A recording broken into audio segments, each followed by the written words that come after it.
11 মাস মনে করেন আল্লাহ পাক রব্বুল আলামিন আমাদেরকে বলছে, বান্দা আল্লাহকে ভয় করো, গুনাহ ছাড়ো, গুনাহ ছাড়ো, গুনাহ ছাড়ো, গুনাহ ছাড়ো, হুকুম পালন করো, সেজদা দাও, নামাজ পড়ো, গোলামি করো, বন্দিগি করো, জিকির করো, তিলাওয়াত করো, তসবিহ পড়ো, হালাল খাও, হারাম ছাড়ো, চুরি ছাড়ো, জিনা ছাড়ো, মদ ছাড়ো, জুয়া ছাড়ো, হত্যা ছাড়ো, খুন ছাড়ো, সন্ত্রাস, কুফর, শিরিক, মূর্তি পূজা সব ছাড়ো।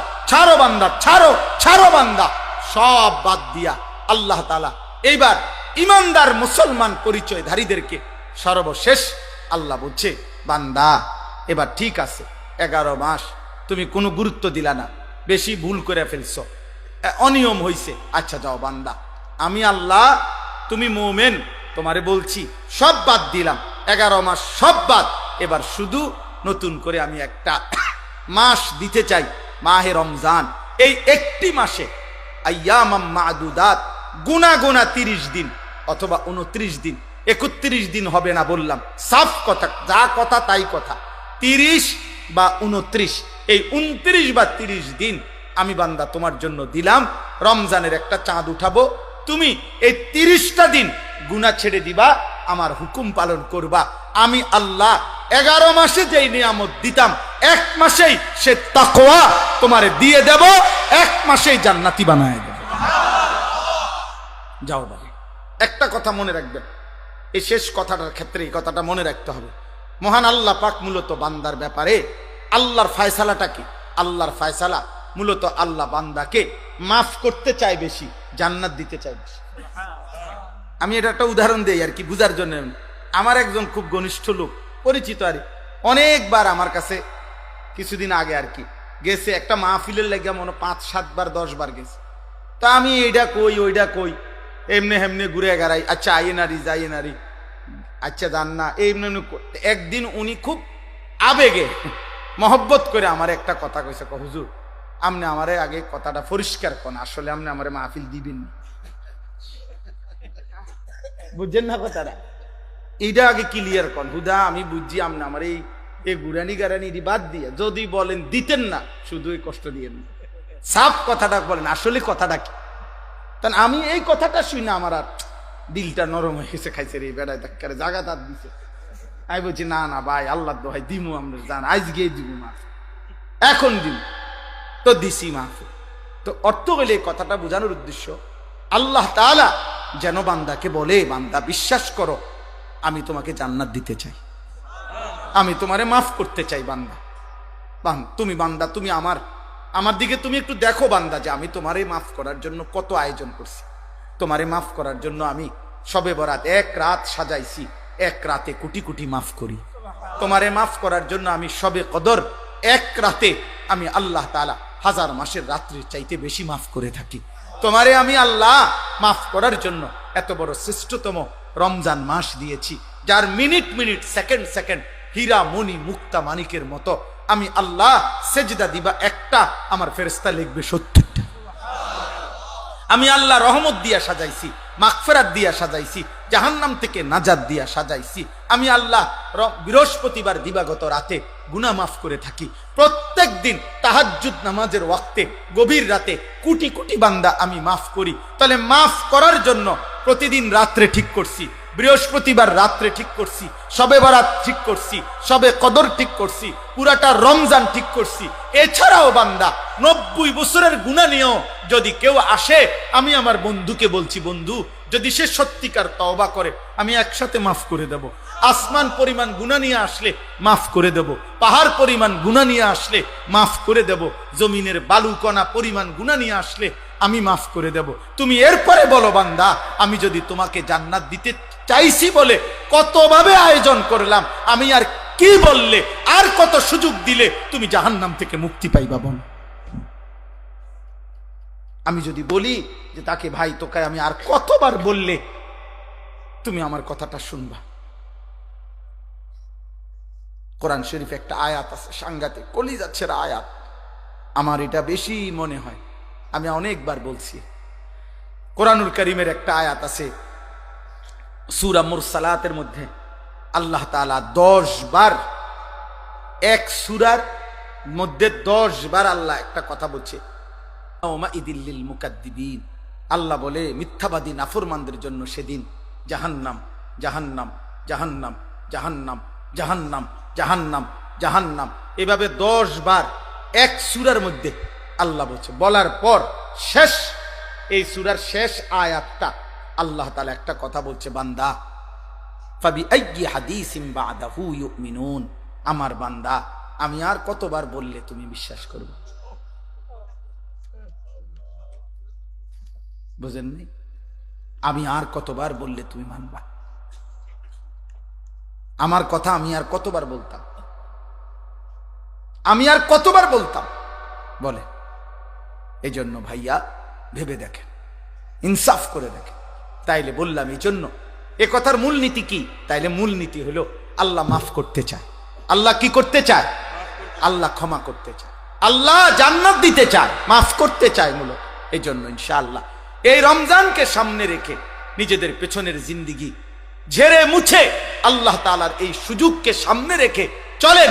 আজকের এই রাত গভীরে আমরা এই কথা নিয়ত করি যে আমার গুনাহ যতই হোক আমার আল্লাহ মাফ করবে। মাফ করবে কিনা বলেন? আমার খুলনার হযরত আরিফ বিল্লাহ হযরত মাওলানা মুফতি নুরুল আমিন সাহেব হযরত এটা সবসময় বলে, গুনাহ যতই হোক তওবা করুন, গুনাহ যতই হোক কি করুন? তওবা। এই জন্য কিশোর ভাই, যুবক ভাই, ব্যবসায়ী ভাই, বাবা, চাচা, পর্দার আড়ালের মা বোন, প্রত্যেককে বলি ভাইয়া, প্রত্যেকটা ইমানদার চলেন আমরা আরেকবার ঘুরে দাঁড়াই আর মনে মনে এটা ভাবি যে ইনশাআল্লাহ আল্লাহ আমারে মাফ করবে। আল্লাহর কাছে পিছনের জিন্দেগির গুনাহ থেকে মাফ চেয়ে নতুন করে নতুন উদ্যমে আখিরাতের ফিকিরে নামাজ, রোজা, বন্দিগি, হালাল হারামের পাবন্দি আমরা করব ইনশাআল্লাহ। বলেন ইনশাআল্লাহ। কিশোর ভাই, যুবক ভাই, তোমাদের 30 বছরের নিচে যাদের বয়স, তোমরা একটু হাত উঠাও, হাত উঠাও। মাশাআল্লাহ, আল্লাহ তোমাদেরকে কবুল করেন। হাত নাম। তোমাদের কাছে আমার 2টা ওসিয়ত, আমার কলিজার 2টা আবেগ। একটা হলো তুমি সর্বোচ্চ, তুমি শক্ত সামর্থ্য যুবক, তোমার রোগ ব্যাধি কম, তুমি সুস্থ সবল, তুমি হিম্মত করে এলার্ম দিয়া পারো, যেমনে পারো তুমি ফজরের নামাজ পড়ো, বরকত হবে। আল্লাহর কথা যে যতটা আন্তরিক হয় তার কলিজায় ততটা লাগে, জীবন বদলায়। একটা পরিবর্তন দরকার। এমনি তো শুনে কতজনে কত কথাই, কিন্তু জিন্দিগি বদলানো। এই ছেলে, এই বাবা, এই ছেলে, মোবাইল এটা নামাও। এতটা ছোট মানুষ তুমি বুঝো না বাবা? আবার পিছে চায় হে মানুষ যে বুঝছি না, বোকা মানুষ। তাইলে আমরা এটাই বলতে চাইলাম, আল্লাহ তাআলা আমাদেরকে এটা বলছে, বান্দা বিষয়টা কি? তুমি তো দুনিয়া বুঝতেছ, আমি তো বুঝাইছি তোমার। আখরাজাকুম মিন বুতুনি উম্মাহাতিকুম লা তা'লামুনা শাইআ। কোরআন শরীফে আছে, আল্লাহ বলেন আমি আল্লাহই তোমাদেরকে মায়ের পেট থেকে বের করে এনেছি এই অবস্থায় যে তোমরা কিছুই জানতে না। আমি আল্লাহই প্রথম তোমাকে শিখাইছি যে তোমার এই দাঁতবিহীন শুধু মারি দিয়া তোমার মায়ের বুকের স্তনে তুমি চাপ দিলে আমি আল্লাহ তাআলা তোমার রিজিকের জন্য দুধের ইন্তজাম করে রেখেছি। আমি তোমাকে এটা শিখাইছি। আল্লাহ বলেন আমি বাচ্চার কলিজায় এটা বুঝাইছি। এই সেই বাচ্চা মায়ের পেটে যখন এই বাচ্চা ছিল তখন কিন্তু সে জিহ্বা দিয়ে খাবার খায় নাই, তখন সে নাভির সাথে নল দিয়ে আল্লাহ তাআলা তার মায়ের রক্ত, যে রক্ত মাসিক ঋতুস্রাবে, তাতেই আমি রিজিক পৌঁছেছি। তো সে জানতো না যে জিহ্বা দিয়ে খাইতে হয়, সে তো মায়ের পেটে জিহ্বা দিয়ে খায় নাই। আল্লাহ বলেন আমি শিখাইছি। এভাবে সেই প্রথম সেকেন্ড থেকে ধীরে ধীরে ধীরে ধীরে আমি আল্লাহ তাআলা সমস্ত প্রয়োজন পূরণের জন্য যাবতীয় কলা কৌশল আমি আল্লাহ শিখাইছি, আল্লাহ শিখাইছি। তাহলে বান্দা দুনিয়া তো আমি তোমারে বুঝ দিলাম, দিমাগ দিলাম, আমি আকল দিলাম, ধীরে ধীরে তুমি সব বুঝলা। আখিরাত কেন বুঝছো না? ইখতারাবা লিন-নাসি হিসাবুহুম ওয়া হুম ফি গাফলাতিন মুরিদুন। আল্লাহ তাআলা বলে, মানুষ, হে বান্দা, তোমার তো হিসাবের সময় কাছে চলে আসছে, এখনো তো তোমরা আমি আল্লাহর হুকুম পালন থেকে গাফিল হয়ে আছো, গাফিল হয়ে আছো। 40 বছর হয়ে গেছে, 60 বছর হয়ে গেছে, 1 বছর শেষ হয়ে গেছে, 24 ঘন্টা পার হয়ে গেছে, একটা সেজদাও দিবা না? তুমি তাহলে মরতা না? তুমি কবরে যাইতা না? কি ভাবছো তুমি? এই সূর্য যতদিন তুমিও ততদিন? না না, সূর্য হয়তো থাকবে আরো অনেক দিন, কিন্তু তুমি তো থাকতে না। চাঁদ উঠবে আরো অনেক দিন, কিন্তু তুমি তো থাকতে না। স্বার্থপর এই দুনিয়া একদিন তোমারে আমারে কবরে রাইখা বাকি মানুষরা হাসবে গাইবে, বাকি মানুষরা দুনিয়া ভোগ করবে, আমারে শুধু কবরে রাইখা আসবে, আপনাকে শুধু কবরে রাইখা আসবে। এটাই বাস্তবতা। হযরত আবু বকর সিদ্দিক রাদিয়াল্লাহু তাআলা আনহু তিনি প্রত্যেক দিন বলতেন, কুল্লু মরিইন মুসাব্বাহুন ফি আহলিহি ওয়াল মাউতু আদনা মিন শিরাকি না'লিহি। হযরত আবু বকর সিদ্দিক রাদিয়াল্লাহু তাআলা আনহু বলতেন, হায় মানুষ তার বিবি বাচ্চা পরিবার নিয়ে কি সুখে দিন যাপন করছে, অথচ সে যদি জানতো যে মৃত্যু তার জুতার স্যান্ডেলের চাইতেও কাছে, তার স্যান্ডেলের ফিতার চাইতেও মৃত্যু কাছে। হযরত আবু বকর সিদ্দিক এটা বলতেন।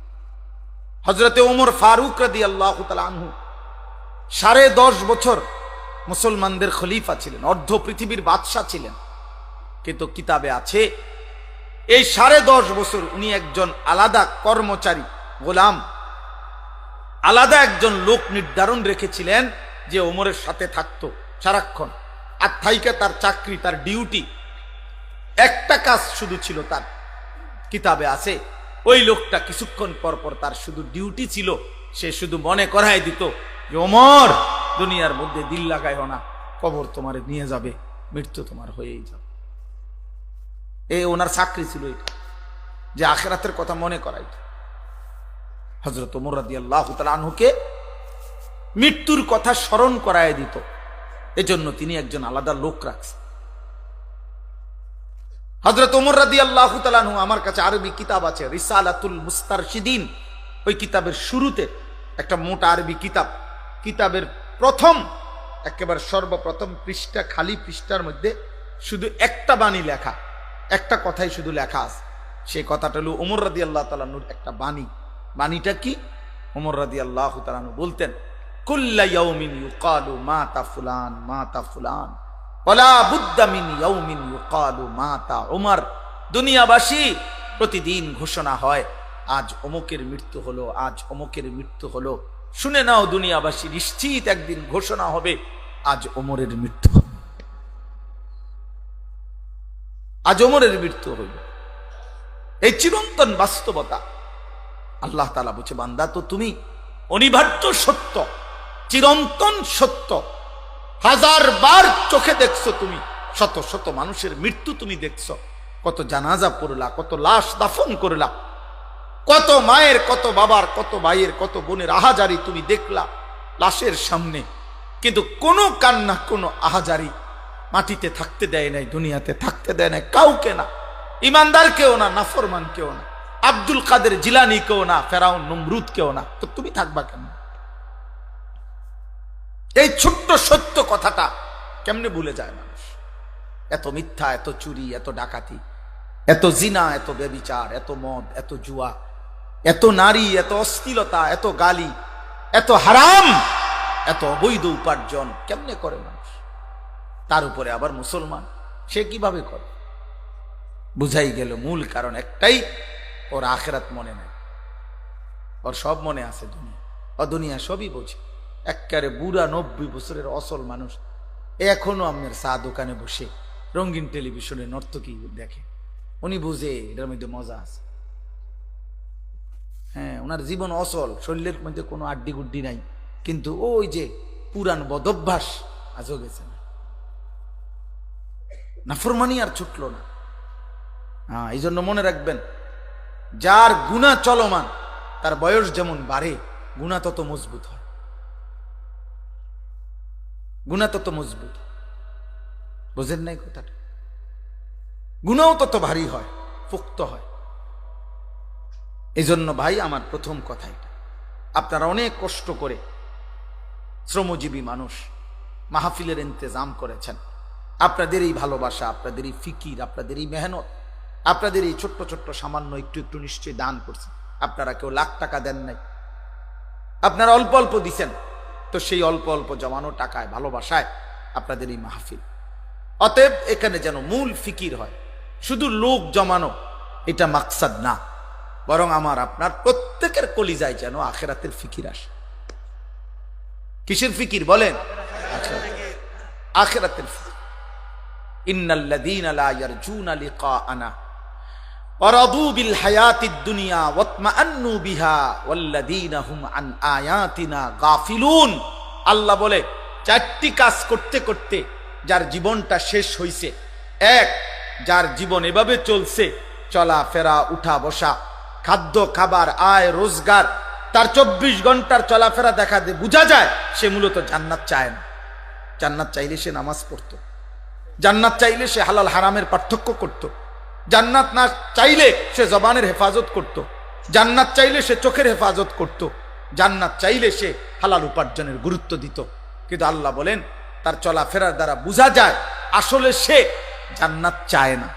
দুই, ওয়ারাদু বিল হায়াতিদ দুনিয়া, 24 ঘন্টা যে দুনিয়া পেয়ে দুনিয়ার জীবন নিয়ে খুশি হয়ে আছে, খাইতেছে, ঘুমাইতেছে, হাসতেছে, এক হাতে বিড়ি খায়, আরেক হাতে অকথ্য মুখে গাইল লাইতে আছে, টেলিভিশনে নর্তকী চলতে আছে, চা খাইতেছে, যারে মন চায় ঘুষি দিতে আছে, হুমকি দিতে আছে। বাহ, মানে দুনিয়া নিয়ে খুশি।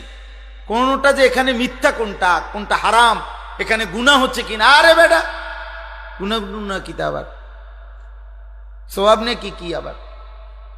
এই আল্লাহ বলেন, 2 নম্বরে যার জীবনটা এভাবে চলে যে দুনিয়ার জীবন নিয়েই খুশি হয়ে আছে। কোন জীবন? 3, ওয়াতমাআন্নু বিহা, 3 নাম্বার হলো যেটুকু দুনিয়া অর্জন করেছে এটুকু দুনিয়া পেয়ে যে সন্তুষ্ট, আর কোনো চাওয়া পাওয়া নাই, কারণ দুনিয়া পাইছে। আল্লাহর রহমতে 3 ফুট বিদেশ, 4টা মেয়ে বিয়ে দিছে। আল্লাহর রহমতে এই সামান্য আয় দিয়া হুজুর এখন বিল্ডিং করছে, রাস্তার লগে কত জায়গা কিনছি। হ্যাঁ, বউ বাচ্চা নিয়া খাইয়া পইরা আলহামদুলিল্লাহ, আর চাওয়ার কিছু নাই। আল্লাহর কাছে যা চাইছি আল্লাহ সব দিছে, সব দিছে। আল্লাহর দোয়া, আপনাকে দোয়ায়, 10 জনের দোয়ায় আল্লাহ দুনিয়া যা চাইছি তৃপ্ত। এ আল্লাহ বলেন, দুনিয়া পেয়ে যে সন্তুষ্ট, দুনিয়া পেয়ে কি? 4 নাম্বার, ওয়াল্লাযীনা হুম আন আয়াতিনা গাফিলুন। আমি আল্লাহর আয়াত, আমার বিধান, আমার হালাল হারামের হুকুম, আমার কোরআনের একটা একটা বিধান, আমার রাসূলের একটা একটা তরিকা, এর থেকে যে গাফেল। চাচা তো মাশাআল্লাহ আপনি অনেক বোঝেন, তাব্বাতিয়াদা শুদ্ধ করে বলেন, পারে না। আত্তাহিয়াতু শুদ্ধ করে পড়েন, পারে না। 2 রাকাত নামাজ সুন্নত মোতাবেক বলেন, পারে না। 4টা সূরা শুদ্ধ করে বলেন, পারে না। আলহামদুলিল্লাহ সূরাটা ঠিক করে বলেন, চাচা, পারে না। নবীজি সাল্লাল্লাহু আলাইহি সাল্লাম বাথরুমে ঢুকতে চাচা কি দোয়া পড়তেন কোন দেখি? না। বাইরে হইয়া কি দোয়া পড়তেন? না, জানা নাই। ঘুমের শুরুতে কি দোয়া পড়তেন? না, জানা নাই। কোনটা হালাল কোনটা হারাম জানা নাই। আজকে যে 30 বছর ব্যবসা করছেন, 30 বছরে ব্যবসার উন্নতির জন্য যতবার হুজুরের কাছে দোয়া চাইছেন, তার পরিমাণ বা অর্ধেক, তার সিকি পরিমাণ হালাল হারামের বিধান জানতে চাইছেন। মানে দোয়া নেওয়াটা যেমনে আছে, উনি যেমনে যেমনে ব্যবসা করে আমার দায়িত্ব শুধু দোয়া করে দেন যে এটার উপর, এটা সুদ হোক, এটা কিস্তি হোক, এটা লোন হোক, এটা সিটারি হোক, এটা 2 নম্বরই হোক, এটা টেলিভিশন লগে চালাইয়া হোক, আমার দায়িত্ব হলো শুধু দোয়া করে দেন এটার উপরে যাতে বরকত। বুঝেন না কথাটা? মানে হুজুরে বলছে, হুজুর খাস করে দোয়া করে দেন, এমন দোয়া দিবেন, জাঁতা দিবেন দোয়ার মধ্যে, যাতে কাস্টমারের ফিড়ে ফিড়ি লাগিয়ে যাবে আর কপালে যাস। হ্যাঁ, অন্য কিছুর দরকার নেই। কোনটা হালাল কোনটা হারাম এত বিষয় আপনি নাক গলাইয়েন না। 200 নিছেন, দোয়া করে দেন, খালাস। বুঝছেন না? লাগলে টাকা আরো 100 বাড়াই দিলাম, ধরেন। অন্য দিকে যাইয়েন, শুধু শুধু বরকত বরকত যাতে হয়। দেখবেন বহু দোকানের চারদিকে আপনার এরম লাল লাল, হ্যাঁ, তাবিজ, বিভিন্ন লেখালেখি, লাল লাল লাল কালি দিয়া লেখা, জাফরান কালি দিয়া লেখা, এগুলা 4-5টা টাঙ্গাই থইছে। এটি কিতা? বরকত। এটি বরকতের তাবিজ। এটির মাঝখানে বইয়া বিড়ি খা, এগুলার মাঝখানে বইয়া এই ডাকাত যে গালি দেয়, গালির লগে মাটির তলে সাপুর দৌড়তে যাবে। বুঝেন না? এই হলো কিসের হালাল কিসের হারাম, কিসের জায়েজ কিসের না জায়েজ, এই তাবিজ দিয়া তো বরকত মিলাই লাইছে। আস্তাগফিরুল্লাহ, আস্তাগফিরুল্লাহ। আল্লাহ তাআলা বলে তো আমার বিধান কোথায়, হালাল হারাম কোথায়, পাক নাফাক কোথায়, তোমার জন্য আমার আদেশ নিষেধ কোথায়, এগুলোর থেকে গাফিল। এই চারটা জিনিস। ইন্নাল্লাযীনা লা ইয়ারজুনা লিকাআনা, যে জান্নাত চায় না। 2, দুনিয়ার জীবন নিয়ে যে খুশি হয়েছে। 3, যেটুকু দুনিয়া অর্জন করেছে এটুকুতেই সে সন্তুষ্ট। 4, আমি আল্লাহর একটা একটা বিধানের ব্যাপারে যে গাফেল, আখিরাতের ব্যাপারে যে গাফেল। খোদার কসম, সূরা ইউনূসের আয়াত, আল্লাহ বলেন উলাইকা মাওয়াহুমুন নার বিমা কানু ইয়াকসিবুন। আল্লাহ বলেন এই লোকটির সারা জীবনের যা অর্জন সবকিছুর বিনিময়ে তার ঠিকানা শুধুই জাহান্নাম, জাহান্নাম, জাহান্নাম, জাহান্নাম। এজন্য শুধু দুনিয়া মিলাবেন না, আখিরাত। শুধু কি মিলাইলে হবে না। সেদিন চট্টগ্রাম আমি এক মাহফিলে, আমার কাছে বয়ানের সময় একজন বড় নেতৃস্থানীয় ব্যক্তি, এমপি প্রার্থী ছিলেন উনি এবারের, উনি আইসা বসছিলেন। উনি যখন বসছেন ঘটনাচক্রে আমি এই আয়াতের তাফসীর বয়ান করতেছিলাম। আলহামদুলিল্লাহ উনি বয়ান শেষ পর্যন্ত শুই না, এবারে আমরাই বসছি, বলছি আপনি এবার একটু বক্তব্য দেন। তো উনি এই মাইকটা নিয়ে শুধু বলছে যে হুজুরে যে কথা বলছে এরপরে কোনো কথা নাই, আমার মাথাতে আখিরাতের টেনশন ঢুকছে, হুজুরের এই কথায় আমার জন্য দোয়া করবেন, আসসালামু আলাইকুম। খালা অন্য অন্য লোকরা বললো যে কয় হুজুর উনি আধা ঘন্টার কমে মাইক ছাড়ে না, কাজকে কি তাবিজ হইল ওনার। তো উনি, আমারও ভাল লাগছে যে ওনার ভিতরে এই কথাটা ফিকির আসছে, ফিকির আসছে। শুধু রাজনীতিবিদ না, মানে ওই অঞ্চলের অনেক বড় প্রভাবশালী ব্যক্তি। যাই হোক, আমার বলার উদ্দেশ্য হলো প্রত্যেকটা কিশোর ভাই, নওজোয়ান ভাই, ব্যবসায়ী ভাই, আমরা প্রত্যেকে শেষ পর্যন্ত আমাদের গন্তব্য আখিরাত। আমাদের গন্তব্য কোথায়? আমাদেরকে আখিরাতে ফিরতেই হবে, আমাদেরকে কবরে যেতেই হবে, আল্লাহর মুখোমুখি হইতেই হবে। অতএব আজকের এই পুরা ওয়াজের মূল মাকসাদ যেন আমরা আখিরাতের ফিকির আমাদের মধ্যে আসে। আল্লাহ আমাদের প্রত্যেকের কলিজায় আখিরাতের ফিকির দান করে। আখিরাতের ফিকির এটা বড় নিয়ামত, এটা বড় নিয়ামত। যে কথা মনে আসছে, এ কথা মনে আসছে, এ কথা মনে আসছে। আমরা কিতাবে পড়ছি 10 বছরের বাচ্চা একদিন কাঁদতেছিল বসে বসে একা। তো কোনো একজন মুরব্বী বলছে, বাবা তুমি কাঁদো কেন? বলছে জাহান্নামের ভয়ে কাঁদি। বলতেছে 10 বছরের বাচ্চা, জাহান্নামের ভয়ে কাঁদো, বিষয়টা কি?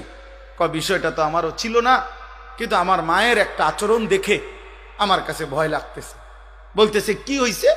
কয় আমার মাকে দেখছি লাকড়ির চুলায়, মা যে রান্না করে, মা প্রথম যখন আগুন ধরায় ছোট ছোট লাকড়ির টুকরাগুলা দিয়া আগুন ধরায়, এরপরে বড় গুলা দেয়। আমার এটা দেখে মনে হয়েছে হায়, আখিরাতে আমার আল্লাহ যদি জাহান্নামের আগুন আমার মতো ছোট ছোট বাচ্চা দিয়া ধরায় আর আমারে যদি ফেলে। 10 বছরের বাচ্চা বলছে আমার আখিরাতের ফিকির হয়েছে, এই জন্য আমি কাঁদতেছি। এটা বড় নিয়ামত আল্লাহ যার দিলের মধ্যে দান করছে। দুনিয়া ভোগ করা যায় রে আব্বা, দুনিয়া ভোগ। আমি প্রতিদিন বলি, আমরা যে মাটির উপরে দুনিয়া ভোগ করছি, আপনি তাকাইলে দেখবেন এই পাশে বসে আমরা যখন খানা খাই, ধরে নেন এদিক দিয়া বসে আমরা খাইতেছি, তো যেই কোনো মানুষ দেখেন আরেক দিকে তাকাইলে দেখবেন ওই পাশে কুত্তাও খানা খাইতেছে। বিয়া বাড়ির এই প্যান্ডেলের এই সাইডে আপনারা যেরকম ভাত খান, ওই পাশে কুত্তাও আড্ডি খাইতেছে। ওইটা কুত্তারই খাবার আর এটা আমার খাবার। তাহলে দুনিয়া আমি যেমন ভোগ করছি, দুনিয়া ওই কুকুরও ভোগ করছি, জানোয়ারও ভোগ করতেছে। অতএব দুনিয়া ভোগ করছি, দুনিয়া পাইলাম, আহামরি কিছু না। দুনিয়া যদি পেয়ে তৃপ্ত, তো জানোয়ারও তৃপ্ত। দুনিয়া পাওয়া যদি সফলতা, তো সমস্ত জানোয়ার সবচেয়ে বেশি সফল। কারণ সকল বিবেচনায় মানুষের চাইতে জানোয়ার খাবারের পরিমাণ বেশি। হাতি একদিনে 250 কেজি খাবার খায়, প্রাণীবিদ্যা গবেষকদের কথা। 250 কেজি একটি জঙ্গলের হাতি একদিনে খাবার খায়, তাহলে সে তো বড় সফল, সফল না? কিসের সফল? হাতি সফল? তো বলে আল্লাহ আমাদেরকে বুঝ দান করেন। প্রিয় শ্রমিক ভাই যারা আছেন, এবার দ্বিতীয় কথা হলো আপনাদের ব্যাপারে অল্প একটু কথা।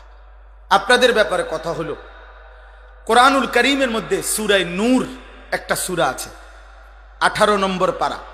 এই সূরার মধ্যে আল্লাহ তাআলা বলছেন, ওই ব্যবসায়ী, ওই উপার্জনকারী মূলত মানুষ, যার মধ্যে 4টি সিফাত আছে। আল্লাহ তাআলা বলছে, রিজালুল্লাহ তুলহিহিম তিজারাতুন ওয়ালা বাইউন। আল্লাহ তাআলা বলে তারাই মানুষ, তারাই পুরুষ, তারাই উপার্জনকারী, যাদের ব্যবসা বেচা কিনা উপার্জন তাদেরকে 4টি জিনিস ভুলায় না। কয়টি জিনিস? 1, আন যিকরিল্লাহ, জবানে আল্লাহর জিকির, আল্লাহর স্মরণ যে ভুলে না, সেই প্রকৃত মানুষ। 2, ওয়া ইকামিস সালাহ, 5 ওয়াক্ত নামাজ, যার ব্যবসা বেচা কিনা উপার্জন চাকরি ভুলায় না, তাকে সে মানুষ। 3, ওয়া ইতাইজ যাকাত, বছর শেষে হিসাব করে যাকাত দিতে যে ভুলে না, আল্লাহ বলছে সে মানুষ। 4, ইয়াখাফুনা ইয়াওমান তাতাকাল্লাবু ফীহিল কুলুবু ওয়াল আবসার। আল্লাহ তাআলা বলেন 4 নাম্বার হলো ওই আখিরাতকে যে ভুলে না, যেই আখিরাত হাসরের মাঠ এতটাই ভয়ঙ্কর, আল্লাহ বলে নাফরমান পাপী হাসরের ময়দানে দাঁড়াইয়া হাসরের ময়দানের ভয়ঙ্কর দৃশ্য দেখবে, আল্লাহর কসম আল্লাহ বলে তার চোখও উল্টে যাবে, তার কলজাটাও উল্টে যাবে। তাতাকাল্লাম, তার দিল উল্টে যাবে, তার চোখ উল্টে যাবে ভয়ে আর আতঙ্কে। সেই মারাত্মক ভয়ানক আখিরাতকে যে ভয় করে প্রতিনিয়ত, আল্লাহ বলছে রিজাল, সে মানুষ। অতএব আপনাদের ব্যবসা, আপনারা মুসলমান, ব্যবসা এমন হইতে হবে যে ব্যবসা আপনাকে নামাজ না ভুলায়, যে ব্যবসা আপনার জবানে আল্লাহ না ভুলায়, যে ব্যবসা যাকাত দিতে না ভুলায়, যে ব্যবসা আখিরাত না ভুলায়। একটা উদাহরণ বলি, রাসূলুল্লাহ সাল্লাল্লাহু আলাইহি সাল্লামের সাহাবাদের মধ্যে মদিনায় কিছু সাহাবী ছিল ব্যবসায়ী, মদিনার বাজারে ওনারা ব্যবসা করতেন। তো নবীজি সাল্লাল্লাহু আলাইহি সাল্লামের জামানায় প্রথম জুমার নামাজের খুতবা, জুমার খুতবা বোঝেন তো না? জুমার খুতবা এখন আপনারা যে শুনেন, কখন খুতবা দেয়? জুমার ফরজ নামাজের আগে না পরে? আর ঈদের নামাজের খুতবা দেয় কখন? পরে। এ আগে প্রথম জুমার খুতবাও দিত, পরে। শরীয়তের প্রথম বিধান ছিল জুমার খুতবাও ঈদের নামাজের খুতবার মতো পরে হইতো, আগে নামাজ হইতো, বুঝছেন? তো একদিন রাসূলুল্লাহ সাল্লাল্লাহু আলাইহি সাল্লাম এরকম জুমার নামাজ পড়াইছেন, এখন শুধু খুতবা দিতে দাঁড়াইছে, নামাজ শেষ, সাহাবায়ে কেরাম সামনে বসা। ঠিক এই সময় বাজারের মধ্যে বড় বাঁশি দিয়া ফু দিয়েছে। তখনকার সময় নিয়ম ছিল পাইকারি মাল যে দিত, ওই পাইকার ওই যেদিন আসতো মাল নিয়া, যেই টাইমে ও একটা ফু দিত, বাঁশি ফু। আগের দিন এটা না ফু দিলে এরকম গুঙ্গুর বাজাইলে বুঝাইতো, আমরা ছোটবেলায় বুঝতাম যে আইসক্রিম আইছে, ঠিক না? কত ওষুধের আরে বোতল, সিরাপ, আগে তো সিরাপ বেশি আছিল, আনাম আব্বা আনছে মাত্র, খাইতো ওষুধ, এইডি ফালাই দিয়া ওগুলা দিয়ে আইসক্রিম খাই লাইছি কত আপনার। তাইলে এরকম বুঝতো সবাই, বাচ্চা বুঝতো যে আইসক্রিমওয়ালা আইছে। তো সাহাবারা বুঝতেন যে ওই সিংহা আরে ফু দিলে যে পাইকার আসছে। তো এইখানে যে কয়জন ব্যবসায়ী ছিল নবীজির সামনে খুতবা শুনতে মাত্র বসছে, এই টাইমে বাঁশিতে ফু দিছে। আর এই সাহাবাদের মধ্যে যে কয়জন ব্যবসায়ী, ওনারা ভাবছে যে যদি পরে যায় তাইলে পাইকারের কাছ থেকে অন্যান্য ব্যবসায়ীরা মাল নিয়ে যাবে, কারণ অন্যান্য ব্যবসায়ী তো ছিল মদিনার বাজারে, ইহুদি ব্যবসায়ী ছিল, অন্য ব্যবসায়ী ছিল, তো ওরা তো মাল নিয়ে যাবে, তাহলে আমরা গিয়া আর পাবো না। আর যখন তখন মাল পাওয়া যায় না, নির্ধারিত সময় আবার 15 দিন 1 মাস পরে মাল আসবে, তাহলে তো ব্যবসা হবে কিভাবে? এই জন্য এই কথা ভেবে যে নামাজ তো শেষ, এখন শুধু খুতবাটা, এই কথা ভেবে কসম খোদার কোরআন শরীফের তাফসিরে আছে, ওনারা মাত্র দৌড়াইয়া ওই পাইকারি মাল নেওয়ার জন্য ছুটে গেছেন। এটা হারাম কাজে যায় নাই, ব্যবসার মাল কিনা এটা হারাম, এটা নাজায়েজ না। এর পরেও ওনারা শুধু গেছে মাল কিনতে। মহান আল্লাহ পাক রব্বুল আলামিন সূরা জুমআ কোরআনের একটা পূর্ণ সূরা নাজিল করছে, করে আল্লাহর নবীকে বলছে, বন্ধু ওরা করলোটা কি? আপনার এই সাহাবীরা কামটা করলো কি? ওয়া ইযা রাআউ তিজারাতান আও লাহওয়ান ফাদ্দু ইলাইহা ওয়া তারাকুকা কাইমা। বন্ধু, তাদের এই ব্যবসা, এই শব্দটা আল্লাহ বলছে, তাদের এই ব্যবসা এবং এই তাদের তামসা, এই দুনিয়া নামের এই তামাশা, উপার্জনের এই তামাশা দেখে তারা আপনাকে দাঁড়ানো অবস্থায়, খুতবা অবস্থায় রেখে ওইখানে ছুটে গেল। কামটা করলো কি? আপনি তাদেরকে ডাকেন আর বলেন, কুল মা ইনদাল্লাহ খায়রুম মিনাল লাহবি ওয়া মিনাত তিজারা। তোমাদের এই তামাশা, তোমাদের এই উপার্জনের চাইতে খুতবা শুনলে আল্লাহ যা দিত তা কোটি কোটি গুণে বেশি উত্তম ছিল।